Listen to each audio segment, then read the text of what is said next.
What if I told you that one of the most influential items in your entire wardrobe isn't your suit, your watch, or even your shoes, but something you can't see? Most guys think fragrance is just about smelling good, but the truth is it's quietly rewiring your brain without you even realizing it. Through scent conditioning, you can train your brain to make habits stick. Use one specific fragrance when you're reading or doing deep work. Over time, your mind links that scent with taking action. Eventually, just smelling it can drop you straight into a flow state.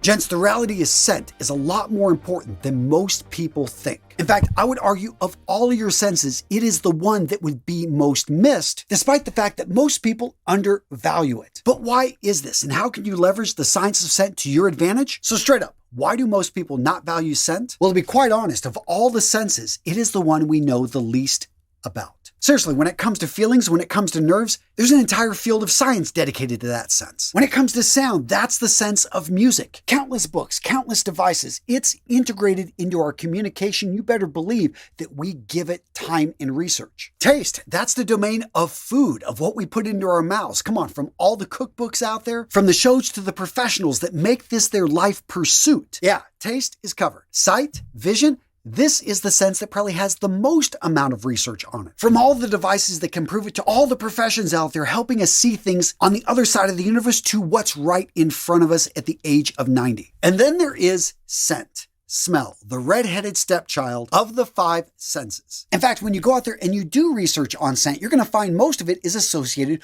with taste, with food, and how scent and taste are intertwined, and you can't really have one without the other. Now, the easiest explanation for why scent is ignored is that it's invisible. I mean, sight gets all the attention because it's front and center. It is the sense that we perceive ourselves as using almost all the time. My point is this: as human beings, we devalue our sense of smell because we are not taught how powerful and important it is. In fact, due to a cultural bias started over 150 years ago, as a society, we have discounted it. And as such, we're just now waking up to the power and influence that this invisible sense has on our well-being and abilities. And this is where scent gets even more interesting. Understanding how your brain processes smell is only part of the story. If you want your fragrance to work for you, you also need to know how it behaves on your skin, in the air, and over time. Now, you could be making a huge mistake overspraying your fragrance, because the reality is some ingredients, some notes, they disappear really fast while other ones can last all day. Well, most people think it's the percentage of fragrance oil in the bottle. However, that's only part of the story. You see, you also have to understand what the ingredients are. So with a lot of fragrance top notes out there, we're talking about the notes found in citruses, aquatics, and fresh fragrances. Well, these small, lightweight molecular structures like linalool and citronol, they've got a low molecular weight, which basically means they are going to disperse into the air rather quickly. Now, heavier molecules, as you can guess, are going to last longer. An example would be iso-E super. And it has a branched molecular structure and overall stronger intermolecular forces that give it a bit more stick, slows down the release, and hence it lasts longer. And we're going to see this in almost all base notes. Now, a higher concentrated fragrance, more fragrance oil, does that always mean more projection? The answer is no. Now, when you do have more oil, in general, that's a stickier fragrance that's going to stay on the skin longer, but isn't necessarily going to release as quick. Less alcohol often equals less evaporation and sometimes less projection. And we see this in the house of Dior Sauvage in particular. If you look at the parfum, yes, has more oil in it, but you're going to find the EDT, that one screams, that one projects a lot more. And what about the saying, more fragrance oil equals a better fragrance? Guys, that is a myth. Not only can too much fragrance oil sometimes clog up the atomizer, but a lot of brands, knowing that people are looking for this, they can actually manipulate the numbers, and they can add cheap solvents or ingredients like hedione, which in some cases can enhance a fragrance, other times it's just there as a filler. Next up, let's talk about the capabilities of your nose. The reality is, when it comes to most notes that we're used to, if they're good ingredients at a 15% fragrance oil, that is going to be more than enough, and a healthy nose should be able to detect them all and smell everything. However, once we start to go past 20%, for a lot of people, this can start to become too strong. You see, all noses cap out at a detection limit. Now, if you're a trained perfumer, you can actually expand the range of your nose. But for the average consumer going for a niche fragrance that claims to be at 30% fragrance oil, you aren't necessarily going to smell the ingredients any better. You're just going to probably get more longevity. Next up, let's talk about skin versus clothes. So the big advantage of putting fragrance on your skin is going to be heat. Your warmth of the skin is going to transfer energy to the fragrance molecules that in general is going to make them evaporate in the order that they were meant to by the perfumer. Fragrance on clothing, on the other hand, doesn't have the same energy exchange. And although some people like this because it can last longer, in some cases it could take a complex fragrance that would have a top, middle, and base and actually make it smell just linear. And that's where the fragrance smells pretty much the same throughout its life cycle. Me personally, I apply on both, and when applying to the body, I pay attention to pulse points. These are usually going to be some of the warmest parts of your body, so they can help your fragrance project throughout the day. Now, if you're looking for a clean, fresh fragrance with a bit of amber, a bit of staying power, I want you to check out Light Breeze by the House of Daston. Now, as you can see by the note breakout, there's a lot going on here, but what I get mostly is the lavender, the musk, fresh, clean, versatile, and as the name describes, easy to wear like a light breeze. Now, if you're looking for something that's more of like a strong wind, especially a wind that's going through an orchard of lemon trees, well, the fragrance you want to check out is Pantheon Roma's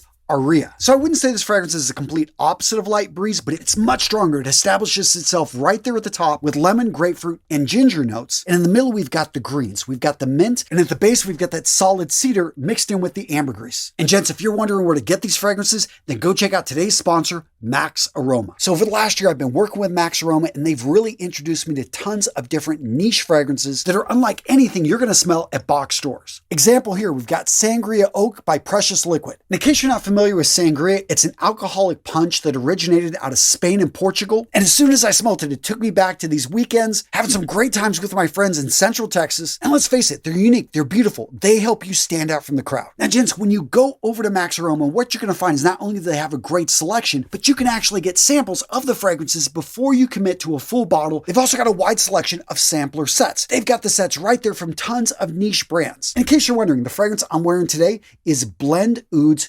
Corona. It's a little bit heavier of a fragrance. The accords here are going to be leather, woods, powder, fruit, and violet. But I have to admit, what really drew me to it was the raspberry note. Having it right there at the base, and that leather, cashmere, and vetiver just makes it really masculine. I don't know. For me, I love it. And that's what I love about fragrances, guys, is you finding something that just works for you, even if it contradicts all the rules, all the guidelines that you hear. So if you want to grab this fragrance or any of the other fragrances I'm talking about in today's video, make your way over to Max Aroma. Use the link in the description of today's video. And speaking of all the different types of scent out there, it turns out our memories with scents are pretty darn good. In fact, better than things we see visually.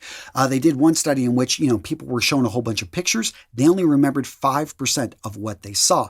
When it came to scents, people remembered 35% of what they smelled. So literally, people could remember 7 times as much of what they smelt versus what they saw. In addition, there was a study I saw the other day when they had people over the age of 65, a whole bunch of retirees, with scent diffusers in their rooms. Well, it turns out exposure to calming scents like lavender and jasmine in minute amounts throughout the night actually could improve the memory retention of these seniors. Now, how does this apply to you? Well, if you want to be remembered, if you want to be thought about when you're not around by that beautiful woman at work, well, wear a fragrance that, isn't going to overpower, isn't going to choke her out. But guess what?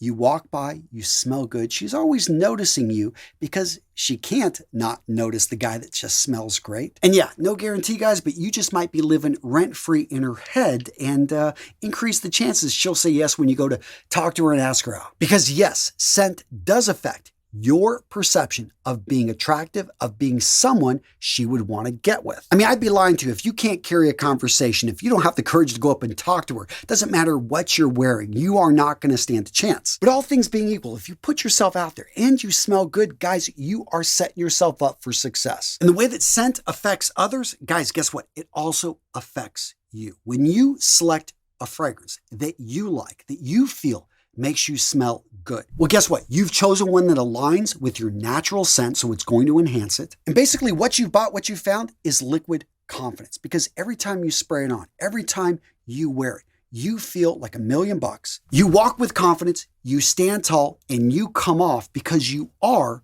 more confident. Now, if you're familiar with the structure of the brain, you know that pretty much all the senses go through the relay system known as the thalamus. Basically, this is the brain's processing hub. It makes sure that the brain is not overloaded with all the information that's constantly coming our way. You see, once odor molecules enter the nose, they find their way to our olfactory receptors. These receptors then send signals to the olfactory bulb. It then processes the information and relays it directly to the areas of the brain to include the amygdala and hippocampus. Now again, as many of you guys know, those two areas are the parts of the brain that deal with emotion and memories. And this is where it gets interesting. Because of that direct connection, you have the ability to connect sense with memory. Sense, in a sense, become memory. They become emotion. This is unlike any of the other senses, again, that have to go through the relay system of the thalamus. They don't have that direct connection. They can't, in a sense, form that direct connection. What this does is it conditions us to recall memories based off of what we smell and the feelings we had previously when we last were exposed to that smell. Now, most scent conditioning is 100% accidental. It's you going over to your grandmother's house and just that smell of the food cooking. I know my grandmother, she came from Mexico. There were always beans on the stove, tortillas. And to this day, whenever I smell that stuff, it takes me back. On Saturdays and Sundays, she'd have menudo cooking. To this day, those scents take me back to that time and place. For some of you guys, maybe it's the smell of gasoline, oil, working with your granddad in the shop. Under the hood of that old car he taught you how to fix, you first change the oil on. The crazy thing here is you can go years without smelling this stuff, and then you smell it once and you instantly go back. This is what's known as a Proustian moment. It was coined by the French writer Marcel Proust when he was talking about dipping cookies into tea and the smell that it gave off and how it took him back to when he was a kid. So I promised you guys I would talk about conditioning. There's the unconditioned stimulus. There's the unconditioned response. Next up, we have the conditioned stimulus, and finally the conditioned response. So the unconditioned stimulus for a lot of us could be working out, could be running, and the unconditioned response is runner's high or feeling good, feeling swole after we get a good workout in. Now the conditioned stimulus is what we want to introduce here so that we have more control. That in this case is going to be the fragrance, the unique scent. Now the 6 steps to condition yourself are this. First up, you want to choose the conditioned stimulus. That's going to be the fragrance. Now, there are certain things you want to look for in a fragrance. You want to make sure it's unique. There are certain notes you want to have, but choosing the CS is the first step. Next up, you want to identify the desired response. In this case, we're talking about runner's high. We're talking about the feelings you have, the endorphins running through the body after a workout. Step number 3 is you're going to pair the conditioned stimulus, the fragrance, with the unconditioned stimulus. That's going to be actually doing the workout. Step 4, you need to be consistent. It could take 2 weeks. It could take 6 weeks to actually link the conditioned stimulus to the unconditioned stimulus. Now, this step is crucial, and there are ways to speed it up, but this is where most people, if they're trying to do this, actually fail because they're not being held accountable. And that's the reason we've got our whole course. Next up, you want to test the conditioned response and see if it's actually working. And lastly, adjust. Sometimes it takes a little bit longer for the conditioned stimulus and the unconditioned stimulus to actually connect.